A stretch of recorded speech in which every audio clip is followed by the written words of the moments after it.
Final में श्रेयस की पंजाब। ओ पंजाबी आ गए भाई, ऐलान हो गया है आज के दिन की भाई साहब पंजाब किंग्स और आरसीबी के बीच फाइनल होने वाला है और इस बार हमें नया चैंपियन मिलने वाला है। लेकिन आज क्या अद्भुत पारी देखी है यार, क्या अविस्मरणीय पारी देखी है। आज दिल बाग बाग हो गया है श्रेयस अय्यर की पारी देखकर। आज ये भी ऐलान हो गया है कि इस वक्त भारतीय क्रिकेट का सबसे बेहतरीन, सबसे उत्तम और सबसे बड़ा मैच विनर खिलाड़ी सिर्फ और सिर्फ यार श्रेयस अय्यर है। जो मादा, जो काबिलियत इस वक्त श्रेयस अय्यर की बल्लेबाजी में नजर आती है वो ना विराट में इस वक्त नजर आती है, ना रोहित में नजर आती है, ना हार्दिक में नजर आती है, ना राहुल में नजर आती है।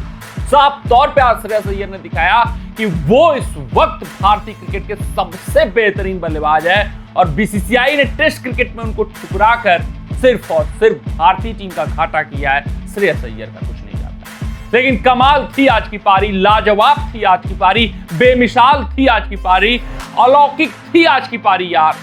जितनी भी तारीफ कर लें उतनी कम है। सिर्फ और सिर्फ यही आग्रह कि जहां पर है स्टैंड एंड अप्लॉज और तालियों की गड़गड़ाहट नहीं रुकनी चाहिए इस पारी के लिए, क्योंकि जिस तरीके से अपने इस पारी को इन्होंने बुना है वो काबिले तारीफ है। श्रेयस अय्यर आज समझ रहे थे कि उनका आखिरी तक टिके रहना बहुत जरूरी है, क्योंकि ये बड़ा चेज है। मुंबई इंडियंस 200 के पार हमेशा डिफेंड करती हुई आई है 17 सालों के इतिहास में। तो वो समझते थे, वो बूझते थे कि मेरा रहना बहुत अहम है। श्रेयस अय्यर वहां रहे, टिके, डटे और अंत में मुकाबला फिनिश करके गए। लेकिन सबसे बड़ी बात कि उन्होंने अपने गेंदबाजों को चुना कि किसको कब हिट करना है। रीश टॉपली आते हैं, 3 गेंदों पर 3 छक्का लगाते हैं, क्योंकि उनको पता था यही मेक और ब्रेक ओवर है। उसके बाद बुमराह के ओवर आएंगे, उसको मुझे बहुत आराम से खेलना है। फिर उसके बाद यहां पर आते हैं एक युवा अश्विनी कुमार, फिर उनको कुटाई करते हैं। यानी साफ तौर पे ये पता चल रहा था कि उनको अपने गेम अवेयरनेस का पता है। वो समझ रहे थे कि कब कहां मुंबई इंडियंस वीक पड़ेगी और उस पर प्रहार जोरदार कर रहा था ये बल्लेबाज। लेकिन उससे भी कमाल उनकी बल्लेबाजी देखने की मिली जब मुंबई इंडियंस के 2 प्रमुख हथियार ट्रेंट बोल्ट, जसप्रीत बुमराह गेंदबाजी करने के लिए आए उनके खिलाफ, और जब यॉर्कर्स पर वो चौका निकालते हुए दिखे तो फिर और फिर मन में और जहन में एक ही बात है यार, खड़ा होकर सैल्यूट की जाए उस बल्लेबाजी को। क्योंकि जिस तरीके से बोल्ट को 2 गेंदों पर 2 चौका यॉर्कर पे फेस बैट का खोलना अंत समय में, फिर बुमराह के यॉर्कर पर फेस खोलना बैट का अंत समय में, ये दिखा रहा था कि आज किस रूप में बल्लेबाजी करने आए हैं। और जिस तरीके से उन्होंने कहा था कि भाई साहब सिर्फ और सिर्फ मुकाबला हारा है, पूरा वार नहीं आ रहा है, वापसी होगी और जोरदार होगी, वक्त हमारा होगा, समय हमारा होगा, और आज ऐलान हो चुका है।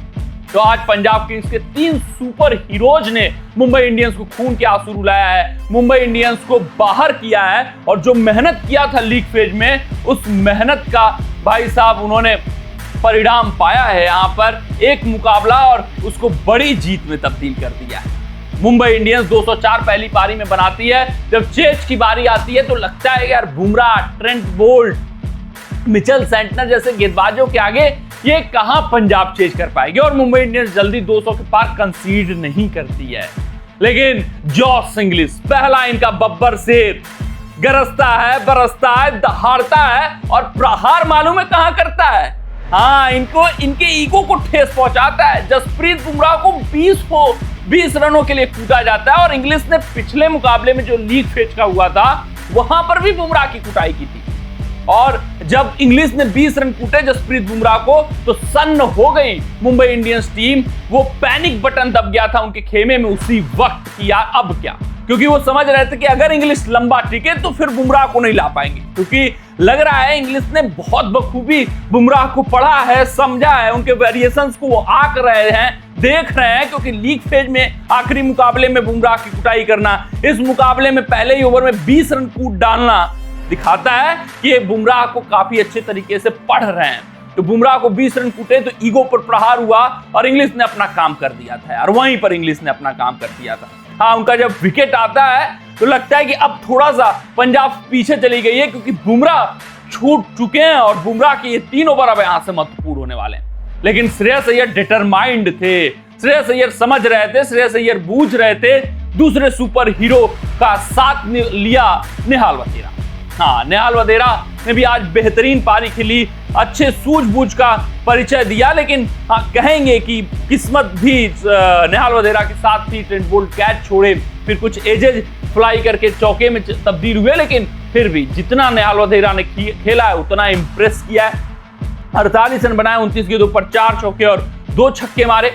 फिर शशांक सिंह सुसाइड करते हुए नजर आते हैं, मूर्खतापूर्ण वो फैसला लेते हुए नजर आते हैं, जहां पर हर एक गेंद भाई साहब एक इवेंट बना हुआ है। वहां आप सिंगल इतना आसानी से दौड़ना चाह रहे हैं, जहां पर आपको 100% नहीं 200% अपना देखना है जिस मुकाबले में यार, वहां पर आप 10% देने का प्रयास कर रहे हो फील्ड पर, एक मूर्खतापूर्ण रन आउट हो जाते हो।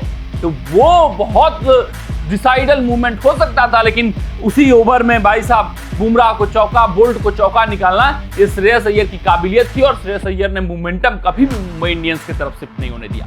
तीसरे सुपर हीरो की चर्चा हुई गई, श्रेयस अय्यर के बारे में हमने चर्चा की।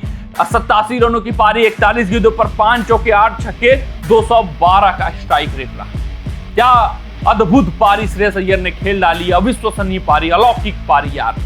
जिस तरीके से इन्होंने बुमराह को चौका निकाला यॉर्कर पर, जिस तरीके से ट्रेंट बोल्ट को 2 चौका यॉर्कर पर निकाला, उसी वक्त मुकाबला तय हो चुका था कि भाई साहब पंजाब किंग्स को आज कोई रोक नहीं सकता, सिर्फ और सिर्फ विजेता पंजाब होगी। क्योंकि ये अकेला खिलाड़ी था जो ठान कर आया था कि आज पंजाब को जिताना है, पंजाबी मुंडों को फाइनल में पहुंचाना है और इस बार नया चैंपियन आईपीएल 2025 में देना है। तो ये एक बेहतरीन मुकाबला क्वालिफायर 2, जिसका उम्मीद था कि भाई रोचक मुकाबला देखने को मिलेगा, वो रोचक मुकाबला, एक अविश्वसनीय पारी, फिर उसके बाद नेहाल वधेरा का बेहतरीन साथ, जॉस इंग्लिश का ताबड़तोड़ अंदाज, सब कुछ आज देखने को मिला। बुमराह के ओवरों में 20 रन, जो कभी मुंबई इंडियंस सोचा भी ना होगा। जिस बुमराह को लाए थे 5वें ओवर में कि भाई साहब अभी थोड़ा दबाव बनाया और दबाव बनाया जाए, विकेट निकाला जाए, वो दबाव हटने वाला ओवर हो जाता है, वहीं से मुंबई बैकफुट पर चली जाती है।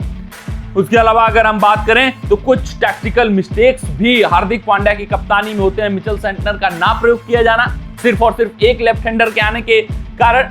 और यार मिचेल सेंटनर एक विश्व स्तरीय गेंदबाज है, ये लेफ्ट राइट का कॉम्बिनेशन आप देखकर उनको नहीं लगाते हो, हिचकते हो। आप रीस टॉपली के साथ जाते हो, लेकिन सेंटनर के साथ एक भी ओवर नहीं जाते हो, लगातार पेस पर पेस देते हैं आप। और मिचेल सेंटनर, जो मैं बात करूं 2 ओवरों में मात्र 15 रन खर्च करते हैं, उनको लाने में आप बहुत संकोच दिखाते हो।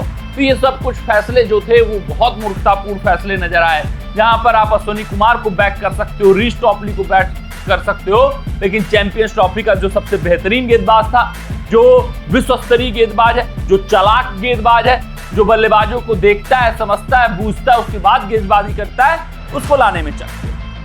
तो ये जो कुछ फैसले रहे वो मुंबई इंडियंस के हित में नहीं आए। मुंबई इंडियंस की बल्लेबाजी की भी बात करें तो तिलक वर्मा 44 बनाते हैं, सूर्या 44 बनाते हैं, नमनधीर ये खिलाड़ी खास निकला है मुंबई इंडियंस के लिए, 18 गेंदों पर 37। पंजाब की भी गेंदबाजी अच्छी नहीं होती है, ना ही मैं बात करूं मुंबई की गेंदबाजी अच्छी होती है, और सिर्फ श्रेयस अय्यर का जलवा इस मुकाबले में देखने को मिलता है। कमेंट सेक्शन में कमेंट करके आप बताइएगा श्रेयस अय्यर की पारी आपको कैसी लगी, नेहाल वधेरा की पारी कैसी लगी, इंग्लिश कैसा खेले। मिलते हैं आपसे अगले रिपोर्ट में, तब तक अपना ध्यान दें, सुरक्षित रहें, स्वस्थ रहें, मस्त रहें। जय हिंद, जय भारत।